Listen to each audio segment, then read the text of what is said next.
back to my channel.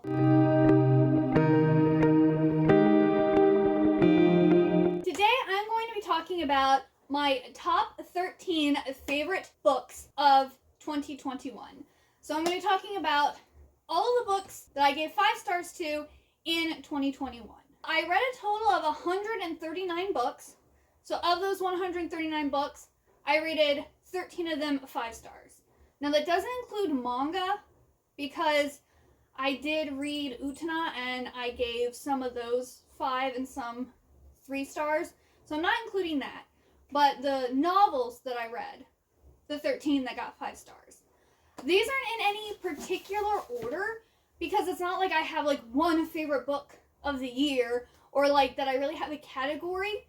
5 means I loved it. It was amazing. I can't find anything wrong with it. It was fast paced. It was enjoyable. And I can't choose a favorite.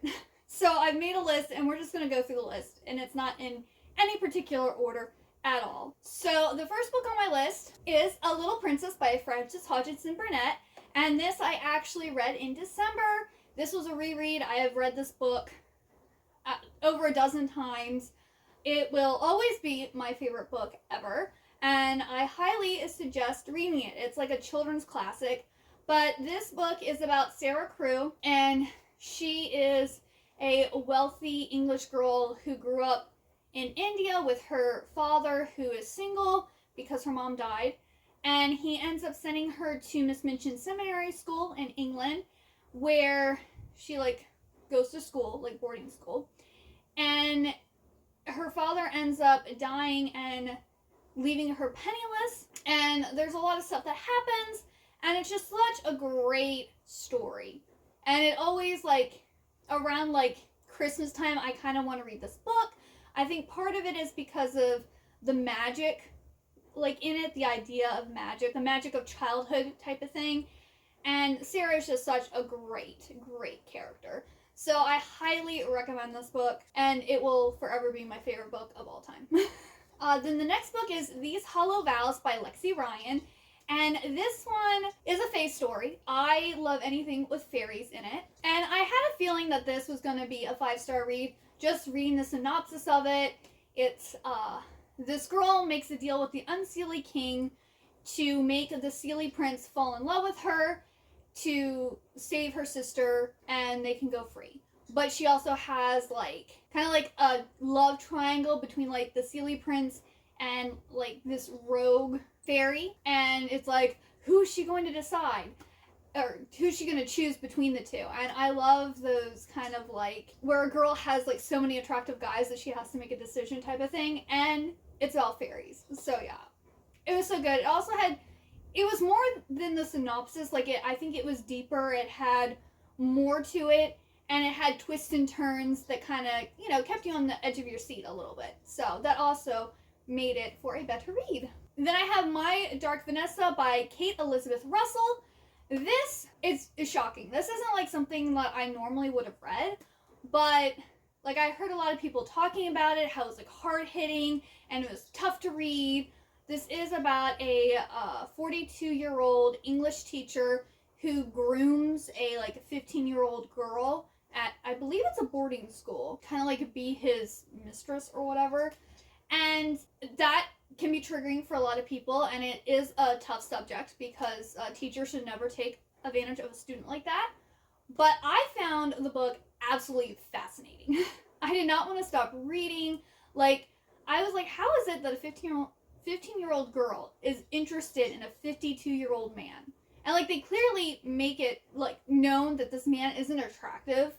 He's not fit, he's not good looking, he's just a 42-year-old average looking man. So I'm what?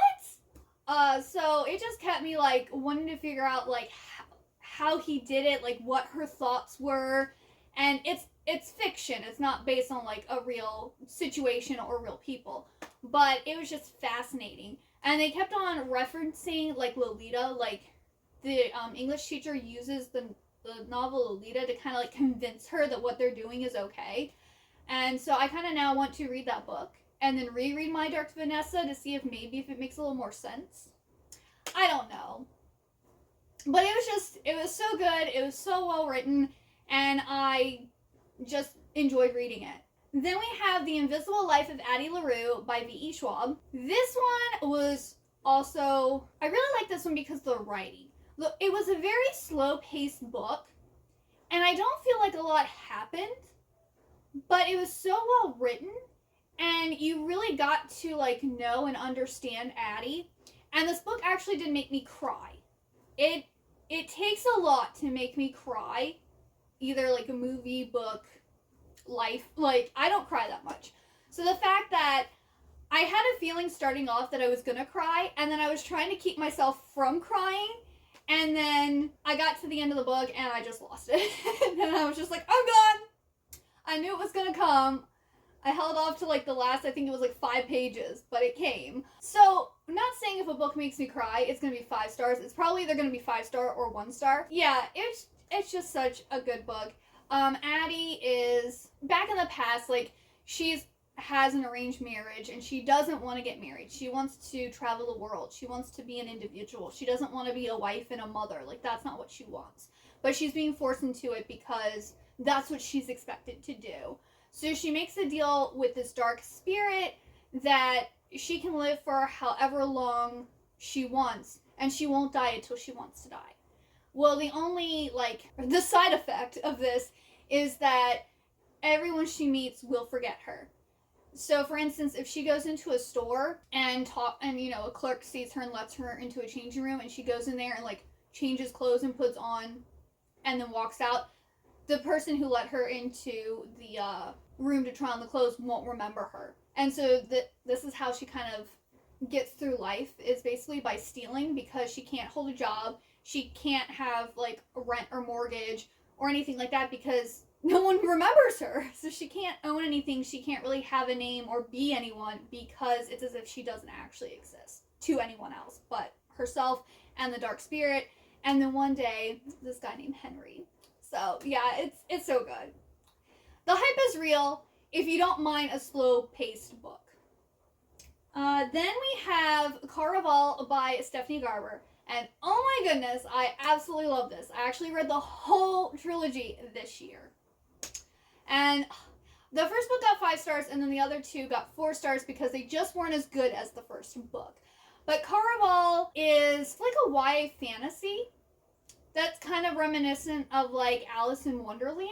It's kind of how I got, but like set in a circus almost. And we have these 2 sisters, Donatella and Scarlett, and they've pretty much grown up with this abusive father because their mom left them, and they kind of have to like protect and look out for one another because they're all they have. Well, they end up getting tickets to Caraval, and they end up there, and they end up in the competition, and then Donatella ends up being like the prize, like whoever finds, or not the prize, she's like whoever finds her wins Caraval. And so Scarlett is trying to find and save her sister while figuring out if this is actually a game or real, and she also is like falling in love, and it's just so good. It is so well written, and yes, I highly, highly recommend this series, and I am actually reading Once Upon a Broken Heart this month, and I'm super excited to finally read it because I was so happy when I found out that Stephanie Garber was coming out with another book. Then The Love Hypothesis by Ali Hazelwood.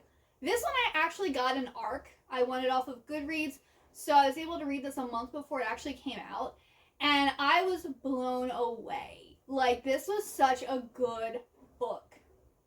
I loved it. It was amazing. It's about this girl named Olive who, she's a PhD student at, I don't remember which college she's at, but she's at a college, she's in the PhD program, and, in the STEM field. And she wants to try to find a cure for a type of cancer because her mom died of it or something like that. But she hasn't had much luck with love. And she was dating this one guy at one point, and him and her best friend kind of hit it off, but her best friend isn't wanting to like start a relationship with him because, girl code, you're not supposed to date like your best friend's ex and whatnot. But I was like, I didn't really like him anyway, so I don't go get him. Her friend isn't going after this guy. So Olive decides that she's going to convince her friend that she's with someone else and that she's happy so that her friend doesn't feel guilty about going after this guy. So she tells her friend that she's on a date, but she ends up in the lab doing work, and she sees her friend like in the hallway. So she grabs the first guy she sees and kisses him so that her friend will see and think that, you know, she's with someone else. Well, it ends up being this really like famous professor who, he's younger, he's one of those like kind of mean to everybody type of thing. People see him as a jerk, but he's also like brilliant. And so they end up doing like a fake dating situation. And it was so well written. It was so enjoyable. I didn't want to put it down. I actually ended up getting the Book of the Month copy of it because I wanted to finish copy because I just loved it so much and I want to have it on my shelves. And yes, I think it's my new favorite romance. Like, I guess contemporary romance is what it, or maybe just super romance. But it was so good, and I cannot wait. She's coming out with like 3. They're going to be Audible books first, and then they're actually going to be released after that as ebooks. And then she has a full-length novel coming out, I think, in August of next year. So I'm looking forward to reading all of those this year. Then the next one is A Court of Silver Flames by Sarah J. Maas. And this is the 5th book in the Court of Thorn and Roses book. This one was also very, very good. This is about Nessa and Cassian and kind of their relationship. And let's just say this one is very smutty. There's a lot of smut in this. If you like YA fantasy with fairies, you'll like this series. Just these Holo Vows, you'll like it too. But there's definitely more smut in Silver Flames. It gets a little hot and heavy in these Holo Vows, but it's not to the extent that A Court of Silver Flames is. So just keep that in mind. This is more like older teen, new adult versus like YA. So yes. Then there's The Maidens by Alex Michaelides. And I know this one is controversial because some people are like, oh my goodness, it was amazing, and other people are like, that was horrible and the ending made no sense. I was absolutely like blown away by this book. I love that it had short chapters. It was super fast paced. I had no idea where it was going, and I did not see the ending at all. I was completely shocked, or shook, however you want to say it. I was just like, wow. I think I read this pretty much in almost one sitting. Like, I just did not want to put it down. So this is about this lady who is a group therapist, and she gets a call from her niece that she thinks a girl has been killed. I believe it's at Oxford. She thinks it's her best friend because her best friend has been missing. So she asked her aunt to come to kind of like support her and maybe look around to see who did this, because she thinks that this professor who is he's like a Greek professor, and he has this group of girls called the Maidens that kind of like follow him around, and she thinks that they're the ones who killed her friend. So the aunt is like on the case, and of course she's meeting different guys, and they're all like hitting on her, and she has this one like super troubled person in her group therapy class who is kind of like a main side character. And I did not see the ending coming. It was crazy. And I love this book so much that I then read The Silent Patient, which I believe I gave 4 stars. It wasn't as good in my opinion. The story is a little fleshed out, and I guess the ending more with The Silent Patient. I wasn't like blown away by the ending as with The Maidens. I was just like, I did not see that coming. I don't know how you could have seen it coming. Then I have I Believe in a Thing Called Love by Maureen Gu. And this, it was so sweet. Oh my goodness. Basically, if you like K-dramas, you would like this book. This is like a YA contemporary romance about this girl who wants a boyfriend, but she doesn't really know how to get herself to be attractive to guys and how to get them to be interested in her. So her dad is really obsessed with watching K-dramas. So one day she kind of like thinks about all the K-dramas that she's seen her dad watching and is like, wait, there's a formula. There are things that these girls do that get all these guys to be attracted to them. So she comes up with these steps of what she needs to do to make a guy fall in love with her. So a new guy shows up at school, and she decides that she's going to use these steps to get him to fall in love with her. And not all of her decisions are that smart. Some of them are endangering her and the person that she's interested in. But it was just so cute. I loved it. I had such a great time reading it, and I want to read more by Maringu because I just love this one so much. And then I also, on this list, is A Court of Mist and Fury by Sarah J. Maas. This is the third book of the A Court of Thorns and Roses series.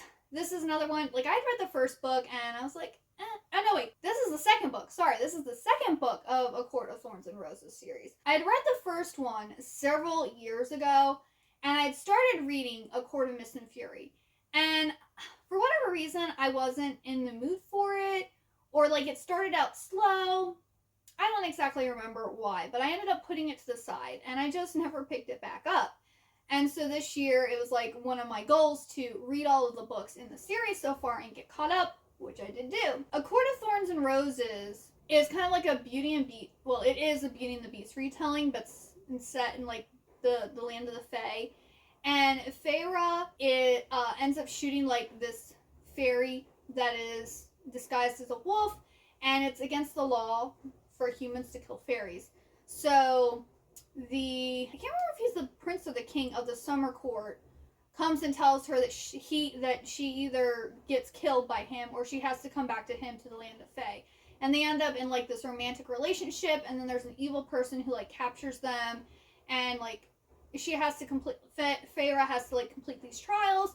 Well, Book 2 continues her story, and she kind of gets a new love interest, Rhys, who people who read the series absolutely love, and they hate the Summer King, Prince, whatever he is, Tamlin, I think is his name. I'm bad at names. I'm just gonna let you know, I'm bad with names. I really liked the second book, like especially when I got like halfway through, I was hooked. Once I got to the halfway mark, I was like, I'm sold, and I almost cried on this book. Didn't quite get there, but I got a little misty-eyed. I was almost there, so. But yes, this is really good, and it also made it so that I was hyped for the rest of the books in the series. Then Chain of Iron by Cassandra Clare. I love Cassandra Clare. She is probably my favorite YA author. Pretty much any time she comes out with a book, I take off work and read her book because I love it. So this is the second book in, I think it's called The Last Hours trilogy? Yeah, I think it's The Last Hours trilogy is what it's called. But it's like Chain of Gold, Chain of Iron, and I think the third book that hopefully will be coming out this year is called Chain of Thorns, I believe. But this is the second book, so this is set in the Edwardian period, in between the Dark Artifices and the Mortal Instrument series. And we follow Cordelia and her love interest. Again, I'm terrible with names, but like it just expounds on that story.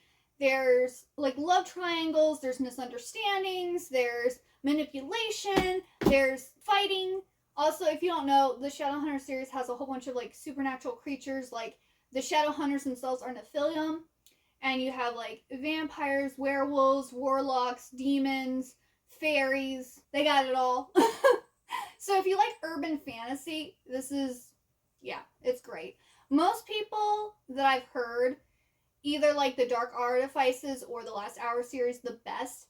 And wow, fake fan here. Not the Dark Artifices. The Infernal Devices. The Infernal Devices is set in the Victorian era. The Last Hours is set in the Edwardian. The Dark Artifices take place after the Mortal Instrument series. There's just too many series.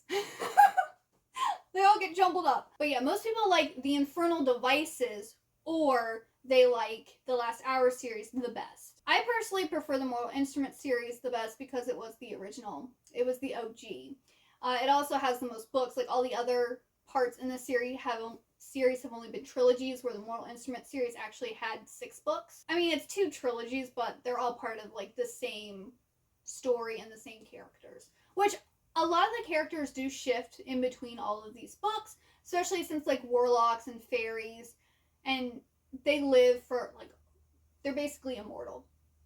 But yeah, great. I cannot wait for the next book. So good. Then A Taste for Love by Jennifer Yen. This book was another one that was just so cute. Like, oh my goodness. It filled my heart with joy. Like, I loved it. So there's this girl who loves baking, And she wants to be a baker, but her parents like expect more from her. It's about an Asian American girl. So her parents are like, no, we have a restaurant and a bakery so that you can go and become more. But she's like, no, I like that you guys have a bakery and a restaurant. That's what I want to do. That's my dream. She goes, I appreciate that that's what you guys want more for me, but that's not what I want. Well, her mom, for whatever reason, gets into her head that she needs to date a good Asian boy. So her mom every year hosts this like baking competition. Well, her mom decides that it's actually going to be like a bachelor situation. So she makes her daughter one of the judges, and she picks a whole bunch of like eligible Asian boys to be the contestants. And she's supposed to like get to know them and like kind of choose one to date. So this is kind of also like a K-drama / like bachelorette type book. And it was just, I loved it. She's coming out with a new book this year. I'm going to be buying it. I'm going to be reading it. I'm so excited. And then the last and final book on my list is The Raven and the Dove by Caitlin Davis. And this one, if you've been watching my channel, this, in 2021, I'm sure you've heard me talk about this book because it blew me away. Back in February, one of the like YA groups I'm in on Goodreads was reading this as one of the books for February, and I wasn't going to read it. I was like, not interested. Well, then they ended up having, I think, the book, like the first book on sale for like $1.99 on the Kindle, and then the novella for free. And I was just like, it's on sale, why not? It is amazing. So it's a Tristan and Isolde retelling, and it's set in this like fantasy world where you have like this land up above where you have like all these bird people on these different bird houses, and then you have this like big thick cloud area that underneath is supposed to be like where the dragons come from and like where the bad stuff is at. We have the main girl character who's the princess of the owl people, and then there is the Raven Prince and his illegitimate like half brother who looks like they could be. Well, the illegitimate brother is really good at fighting. Like he's like a warrior, where the prince is more like a scholar. He's more intelligent. He also has a messed up hand, so it makes it harder for him to do physical activity. There's the book starting off where the bird people are having this tournament, the heirs to the throne, to have this competition to choose their mates. And the Raven house for the longest time has either not gotten a mate, or they've been like last pick, so they haven't gotten a very good mate. And the owls are at the top of the food chain. The ravens are at the bottom of the food chain, okay? Not talking about actual eating, but like in hierarchy. So they're hoping to actually get a good connection this time. So the prince convinces his half-brother to pretend to be him so that he can hopefully win a good mate. And stuff happens, and of course the illegitimate brother ends up meeting the owl princess, and they start having like this thing, and it's just so good. It's so good. There's also like magic is forbidden in the bird people area, and if you're found to have magic, you get executed or exiled. And of course, both of our main characters, the illegitimate brother and the owl princess, both have magic that they have to hide, and this is one thing that they kind of like bond over. And it was so good. So good. Like, I won't ever stop gushing about this book. But I then read the second book in the series, and it wasn't as good. And it was also kind of very, like I didn't see that coming. So the series went down with the second book. But there's a third book, and the third book's already out, and the fourth book is coming out, I believe, in May of this year. So I haven't read the third book yet, because I wanted to take a break since I was really disappointed by the second book. But hopefully it will go back up. But like, yeah.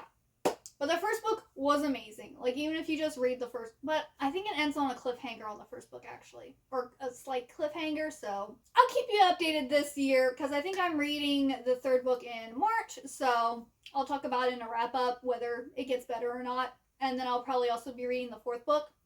If the third book ends up being amazing, I will probably read the fourth book as soon as it comes out in May. But if it's not as amazing and it's still going downhill, I'll probably wait to read the fourth book till later. That way I don't want to get into a reading slump. But yes, those are my top 13 favorite books of 2021. Did you read any of these books? Or not necessarily in 2021, but have you read them before? What did you think of them? Were they in your top favorites at some point? Are you interested in reading these for yourselves if you haven't read them? But anyway, thank you so much for watching, and I hope to see you next time. Bye-bye!